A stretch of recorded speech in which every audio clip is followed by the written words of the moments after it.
क्या आपने कभी सोचा है कि रोज मंदिर जाने वाला व्यक्ति भी भीतर से अशांत क्यों रहता है और एक साधारण इंसान बिना किसी दिखावे के भी शांति में कैसे जी लेता है?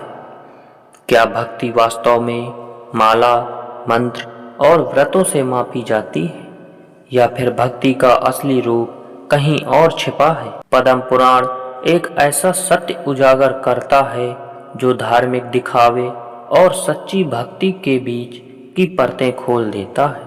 आज हम जानेंगे कि कौन सी भक्ति ईश्वर तक पहुंचाती है और कौन सी भक्ति केवल अहंकार को पोषित करती है। पद्म पुराण के अनुसार भक्ति कोई बाहरी आडंबर, दिखावटी आचरण या समाज के सामने स्वयं को धार्मिक सिद्ध करने का माध्यम नहीं है, बल्कि यह मन, भाव और चेतना की एक अत्यंत सूक्ष्म अवस्था है, जहाँ जीव अपने अहंकार, स्वार्थ और पहचान को त्याग कर ईश्वर में पूर्णतः समर्पित हो जाता है। ग्रंथ स्पष्ट करता है कि सच्ची भक्ति और दिखावे में सबसे बड़ा अंतर यह है कि सच्ची भक्ति भीतर घटित होती है, जबकि दिखावा बाहर दिखाई देता है।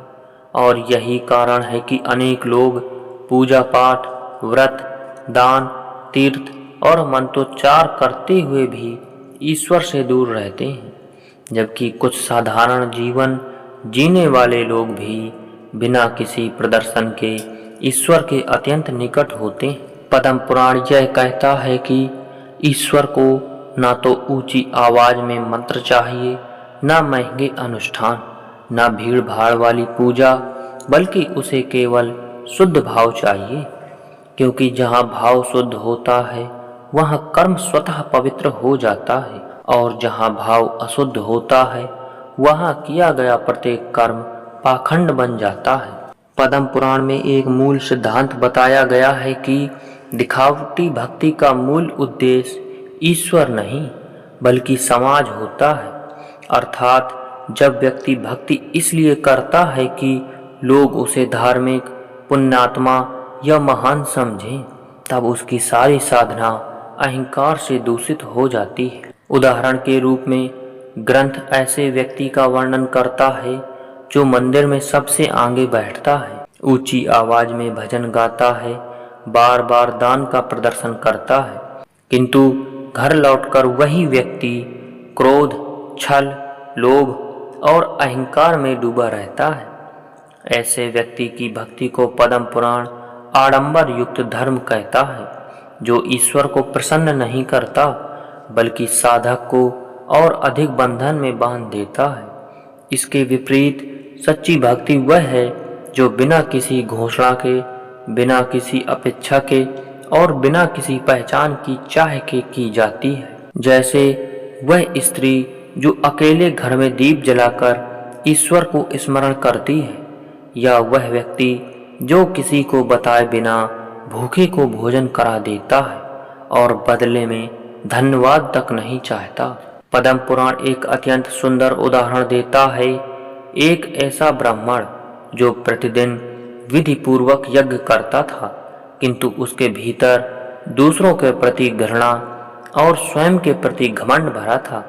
और दूसरी ओर एक साधारण किसान जो हल चलाते हुए ईश्वर का स्मरण करता था, किसी को कष्ट ना पहुंचाता था और जो कुछ भी मिलता था उसे ईश्वर की कृपा मानकर स्वीकार करता था। ग्रंथ कहता है कि यद्यपि ब्राह्मण का कर्म बाहरी रूप से श्रेष्ठ दिखता था, किंतु उसकी भक्ति दिखावे से भरी थी, जबकि किसान की भक्ति सच्ची थी क्योंकि उसमें अहंकार नहीं था।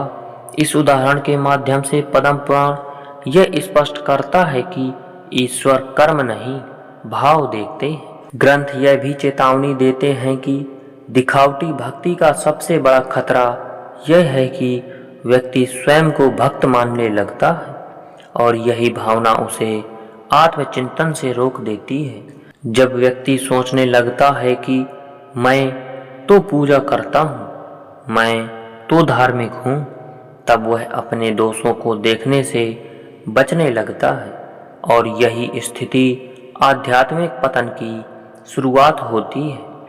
पद्म पुराण के अनुसार सच्चा भक्त कभी स्वयं को भक्त नहीं मानता, बल्कि स्वयं को अपूर्ण मानकर ईश्वर की शरण में रहता है, जबकि दिखावटी भक्त स्वयं को श्रेष्ठ मानकर दूसरों को छोटा समझता है। पद्म पुराण में भक्ति और दिखावे के अंतर को समझाने के लिए दान का उदाहरण भी दिया गया है। ग्रंथ कहता है कि जो दान प्रशंसा के लिए किया जाता है वह दान नहीं, व्यापार है, और जो दान बिना किसी अपेक्षा के किया जाता है वही सच्चा दान है। यदि कोई व्यक्ति मंदिर में दान इसलिए देता है कि उसका नाम लिखा जाए, उसकी घोषणा हो या लोग उसकी प्रशंसा करें, तो वह दान उसके अहंकार को बढ़ाता है, पुण्य को नहीं। इसके विपरीत जो व्यक्ति किसी जरूरतमंद की सहायता चुपचाप करता है और भूल भी जाता है कि उसने कुछ दिया था, वही सच्ची भक्ति के मार्ग पर होता है, वही सच्ची भक्ति के मार्ग पर होता है। पद्म पुराण यह भी बताता है कि दिखावटी भक्ति में भय प्रमुख होता है, नरक का भय, पाप का भय, समाज का भय, जबकि सच्ची भक्ति में प्रेम होता है। जो व्यक्ति ईश्वर से डरकर पूजा करता है वह ईश्वर को न्यायाधीश मानता है, जबकि जो प्रेम से भक्ति करता है वह ईश्वर को अपना मानता है। इसी कारण सच्ची भक्ति में शांति होती है और दिखावटी भक्ति में असंतोष, तुलना और प्रतिस्पर्धा। एक और महत्वपूर्ण उदाहरण पद्म पुराण देता है तीर्थ यात्रा का। ग्रंथ कहते हैं कि जो व्यक्ति तीर्थ इसलिए जाता है कि वह दूसरों को बता सके कि वह कितने तीर्थ कर चुका है, उसके लिए तीर्थ यात्रा केवल यात्रा है, साधना नहीं। किंतु जो व्यक्ति अपने भीतर की अशुद्धियों को त्यागने के लिए तीर्थ जाता है, उसके लिए घर भी तीर्थ बन जाता है। इसलिए पद्म पुराण यह कहता है कि यदि मन शुद्ध नहीं है तो काशी भी साधारण नगर है, और यदि मन शुद्ध है तो साधारण कुटिया भी वैकुंठ है।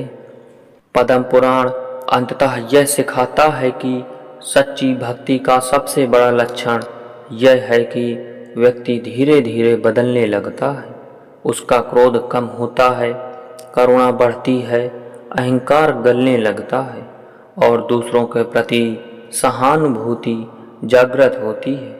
यदि वर्षों की पूजा पाठ के बाद भी व्यक्ति कठोर, अहंकारी और असहिष्णु बना हुआ है, तो ग्रंथ के अनुसार उसकी भक्ति दिखावा है। सच्ची भक्ति व्यक्ति को भीतर से सरल, शांत और विनम्र बनाती है। इस प्रकार पद्म पुराण का बड़ा खुलासा यही है कि ईश्वर को पाने के लिए किसी विशेष वेश, शब्द, स्थान या प्रदर्शन की आवश्यकता नहीं है, बल्कि आवश्यकता है केवल शुद्ध भाव की। दिखावा व्यक्ति को समाज में धार्मिक बना सकता है, लेकिन सच्ची भक्ति ही व्यक्ति को भीतर से दिव्य बनाती है, और यही वह अंतर है जिसे समझे बिना मनुष्य जीवन भर भक्ति करता रहता है पर ईश्वर से दूर ही रहता है। दोस्तों, यह वीडियो आपको कैसा लगा कमेंट में बताइए और हमारे चैनल को सब्सक्राइब करना मत भूलिए। मिलते हैं अगले वीडियो में, तब तक के लिए राधे राधे।